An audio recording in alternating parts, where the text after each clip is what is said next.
Friends, మన మహానటి సావిత్రి గారు తెలియని ప్రేక్షకుడు అంటూ ఎవరూ ఉండరు. ఆమె నటనను నేర్పిన సహజమైన నటి. ఏ పాత్రకైనా సరే తన కను సైగలతోనే ప్రాణం పోసే మహానటి. అలాంటి మన సావిత్రి గారికి ఆమె చివరి దశలో చాలా ఘోరమైన అవమానం జరిగిందంట. ఆ అవమానం గురించి వింటేనే కడుపు తరుక్కుపోతుందనుకోండి. అసలు ఆమెకి జరిగిన అంత ఘోరమైన అవమానం ఏంటో ఇప్పుడు మనం తెలుసుకుందాం. ఫ్రెండ్స్, ఈ వీడియో కనుక మీకు నచ్చుతుంది అనుకున్నట్లయితే తప్పనిసరిగా ఒక లైక్ చేయండి. మీరు చేసే ఆ ఒక్క లైక్ మా ఛానల్ని చాలా సపోర్ట్ చేస్తుందండి. ఈ ఛానల్ ఫస్ట్ టైం చూస్తున్న వారందరూ తప్పనిసరిగా సబ్స్క్రైబ్ చేసుకోండి.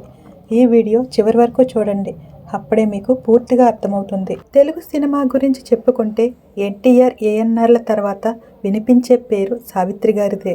అప్పట్లోనే హీరోలకి ధీటుగా సినిమాలు చేయడమే కాదండి, మెగాఫోన్ పట్టి డైరెక్టర్గా కూడా మారారు మన సావిత్రి గారు. చలనచిత్ర రంగంలో తనకంటూ చెరగని ముద్ర వేసుకున్న మన మహానటి ఆమె జీవితంలో ఎన్నో ఒడిదుడుకులు. మహానటిగా కోట్ల ప్రజల అభిమానాన్ని పొందిన సావిత్రి గారు చివరికి ఒక అనాథలా కన్నుమూశారు. ఇంద్రభవనాలను తలదన్నే ఇళ్ళు, విలాసవంతమైన కార్లు ఇవేమీ ఆమెకు మనశ్శాంతినివ్వలేదు. ఆమె అతి మంచితనమే ఆమెను దారుణంగా దెబ్బతీసింది.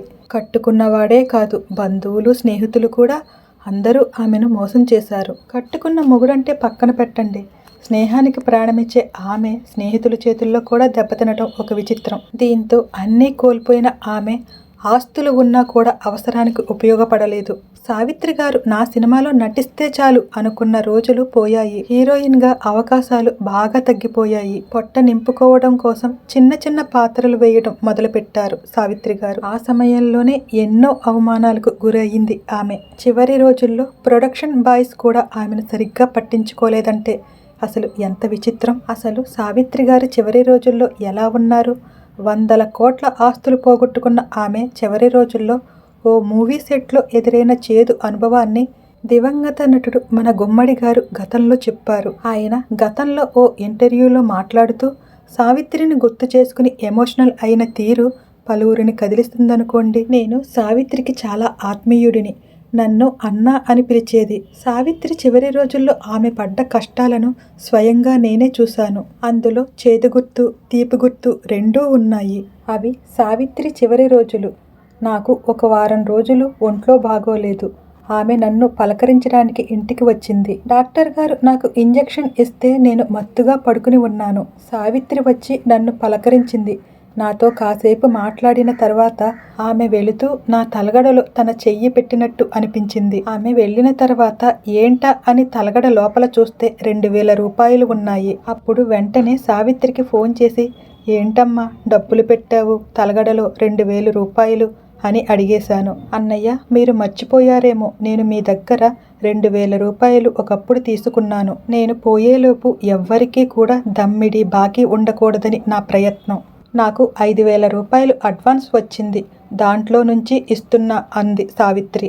ఆమె వ్యక్తిత్వం చూసి నాకు కళ్ళు చెమ్మగిల్లాయి అంటూ గుమ్మడి గారు చాలా భావోద్వేగానికి లోనయ్యారు. ఆ తర్వాత ఆమె గురించి అనేక విషయాలు చెబుతూ ఆమెకు హీరోయిన్గా అవకాశాలు తగ్గిపోయిన తర్వాత సినిమాలు కూడా తగ్గిపోయాయి. చివరకు క్యారెక్టర్ ఆర్టిస్ట్గా సినిమాలు చేయవలసిన పరిస్థితి వచ్చేసింది. అప్పుడే ఓ సినిమా కోసం ఆమెకు తల్లి పాత్రకి తీసుకున్నారు. అదే సినిమాలో నేను కూడా ఒక పాత్ర చేయవలసి వచ్చింది. ఆ సినిమా షూటింగ్ సమయంలో అందరికీ ఇంటి దగ్గర నుంచి భోజనాలు వస్తాయి. మాకు కొందరికి క్యారియర్లు కూడా వచ్చాయి. అప్పుడు సావిత్రి దూరాన ఒక్కతే కూర్చుని ఉంది. సాధారణంగా ఇంటి నుంచి క్యారియర్ రాని వాళ్లకు ప్రొడక్షన్ వాళ్ళు భోజనం అరేంజ్ చేయాల్సి ఉంది. సావిత్రికి ఇంటి నుంచి క్యారియర్ తెచ్చే వాళ్ళు ఎవరూ లేరు.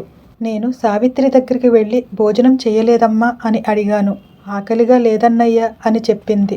నాకు అంతా అర్థమైంది, ప్రొడక్షన్ వాళ్ళు భోజనం పెట్టలేదని. అప్పుడు నేను రామ్మ భోజనం చేద్దాం అన్నాను. వద్దన్నయ్య అని అంది. లేదమ్మా, నువ్వు వస్తే తప్ప నేను కూడా భోజనం చెయ్యను అన్నాను. అప్పుడు ఏడ్చుకుంటూ వచ్చి భోజనం చేసింది అని చెప్పుకొచ్చారు గుమ్మడి గారు. అప్పట్లో మా సినిమాలో సావిత్రి గారే కావాలని పట్టుబట్టి మరి ఆమె కాల్షీట్ కోసం ఎదురు చూసేవాళ్ళం. చివరకు తను ఆ పరిస్థితికి రాగానే ప్రొడక్షన్ బాయ్స్ కూడా ఆమె చులకన అయిపోయిందంటూ ఆయన ఆవేదన వ్యక్తం చేశారనుకోండి. ఈ విషయం వింటుంటేనే కళ్ళంట నీళ్ళాగట్లేదు. ఆమె ఎలా భరించింది ఈ బాధలన్నింటినీ.